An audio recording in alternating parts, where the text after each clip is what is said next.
Good morning, everybody. A couple things to go over. We have one update on an Interwatch item to go over, and then just some safety tips for traffic laws this holiday weekend. And then Detective Hummel will come up and give details on the Crime Stoppers Crime of the Week. So first we'll do an update on the shooting. That case number is 17C034102. It's an update on the shooting from the 2600 block of North Piatt that occurred on May 21st. A 23-year-old male was arrested and booked last night for second-degree attempted murder in connection with the shooting case that occurred in the 2600 block of North Piatt. Investigators have worked diligently with community members to gather information, talk to witnesses, and develop suspect information. In cases such as this one, we rely on the community's help to speak up and say something if they know any details about these cases. This is a great example of how we can all work together to arrest individuals involved in these crimes. We also can work together to prevent these crimes from even occurring. We know that there are probably several other individuals that are involved, and we would still welcome any information on any people that were involved in this incident. As always, you can call Crime Stoppers 267-2111 with that information and remain completely anonymous. And how is the victim doing? I have no update on the victim. I'm not sure if he was released from the hospital or not. Our basketball court shooting. That is correct. Oh, okay. Yes, correct. In the park up there in the 2600 block of North Piatt. What was the case number again? I'm sorry. Sure. Case number was 17C034102. So do we know why or what happened exactly? Investigators are still working to determine why. It is not a random incident. I can put that out. It was a targeted event, and it was not random. So we are still working through all of that, but it was definitely not random. Is our arrestee a gang member? That I don't know. I can look that up as soon as I get done here. I have not looked up his name. You commented on, with benefits of cooperation. Can you share any more details? Did somebody come forward to help you with the investigation? Not going into specific details, but yeah, we receive bits and pieces on just in general crimes such as these. Investigators were able to work since the night of the 21st to put pieces of the puzzle together, and so yeah, community members, witnesses gave us a little bit, and then we were able to research a little bit, and then with the teamwork, then we were able to determine who the suspect was. He was arrested yesterday? He was arrested yesterday, yes. Okay, just a quick reminder, since it's the holiday weekend, it's a good time to remind everybody to be safe on the roadways. So please obey all the traffic laws, including speeding in construction areas. Do not be a distracted driver. Please do not text and drive or be on your phone while you're driving. Please give all your time and attention to the road. Always wear your seatbelt. It is click it or ticket time. Just because it is that doesn't mean just wear your seatbelt these days, but always wear your seatbelt wherever you go for your safety. And then, as always, don't drink and drive. All right, I'm going to have Detective Hummel come up and talk about the crime of the week. Is there any questions before? Yes. May we Sure. ask for an update regarding the Motel 6 incident yesterday?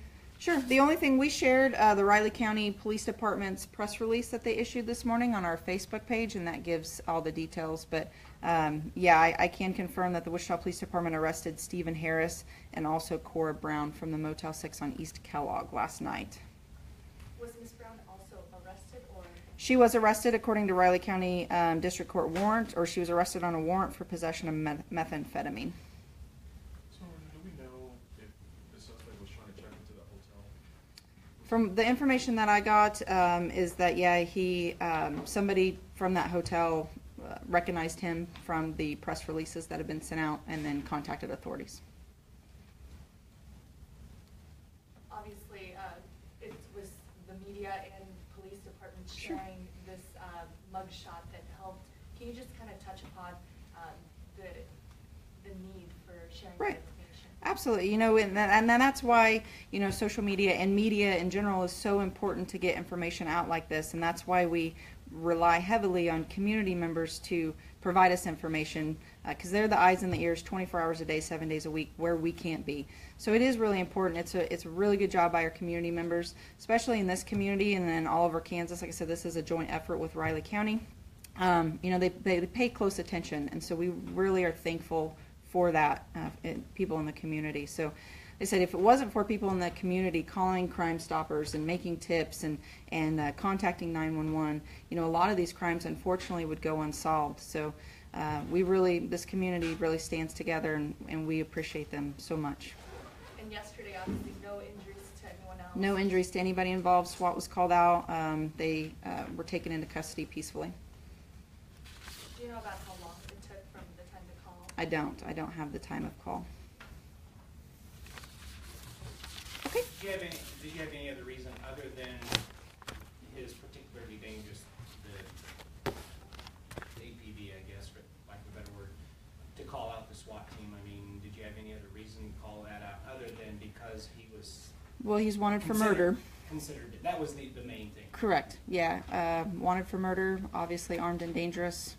Safety is our key priority for not only us, but for the individuals that were around that location as well. Okay. Detective Helm, it's all you.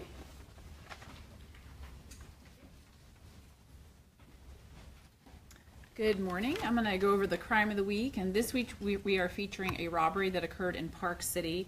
It was shortly before 10 p.m. on Sunday evening, May 14th. A suspect walked in through the south entrance of the subway, right near 61st Street, and he was armed with a handgun. He's being described by witnesses as wearing dark clothing. You can see we have a picture on social media. He's got a hood on, a mask, and gloves, so it was hard to identify him. But he is being identified by witnesses as being a dark-complected male, and he demanded money with a very soft tone voice, is how it's being described. The firearm that he had when he demanded the money is pretty distinct. It's being described as a blued semi-automatic with a silver ejection port. And we have talked to the detective in Park City who is working closely with robbery detectives here in Wichita to see if maybe some of the commercial robberies here recently are not linked to that particular case. And just to build upon what Sergeant Woodrow said, Crime Stoppers is a nonprofit organization. The partnership between the media, the community, and law enforcement is how the program works. So we can't, the police department, law enforcement, we can't solve crime without the community's help and the media's help in putting the information out. So if you have information on not just this crime but anything, and you don't want to be known, you don't want to call 911, which is always preferable, please call Crime Stoppers and give us the information anonymously. Thank you.